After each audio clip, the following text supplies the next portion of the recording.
கடலூர்ல கிணத்துல விழுந்த ஒரு சின்ன பையனை போலீசார் கயிறு கட்டி பத்திரமா மீட்டிருக்காங்க. கடலூர் மாவட்டம் கெங்கைகொண்டான் அருகே கிணற்றில் தவறி விழுந்த 10 வயது சிறுவனை துரிதமாக செயல்பட்டு பத்திரமாக மீட்ட போலீசாருக்கு பாராட்டுகள் குவிந்து வருகின்றன. கெங்கைகொண்டான் பகுதியைச் சேர்ந்த சிறுவன் கோவில் விசேஷத்தின் போது நண்பர்களுடன் விளையாடிக் கொண்டிருந்த போது எதிர்பாராத விதமாக அப்பகுதியில் உள்ள கிணற்றில் தவறி விழுந்துள்ளார். அப்போது அந்த பகுதியில் ரோந்து பணியில் இருந்த சிறப்பு சப் இன்ஸ்பெக்டர் சங்கர் மற்றும் காவலர் லியோஹத் கான் கயிற்றின் உதவியுடன் கிணற்றிலிருந்து அந்த சிறுவனை பத்திரமாக மீட்டு பெற்றோரிடம் ஒப்படைத்தனர்.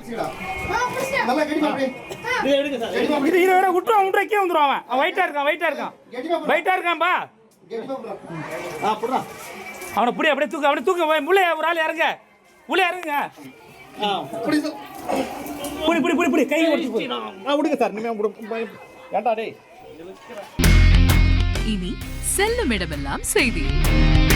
தந்தி டிவியின் வாட்ஸ்அப் சேனலை ஃபாலோ பண்ணினா செல்ல இருக்கும் இடமெல்லாம் செய்தி.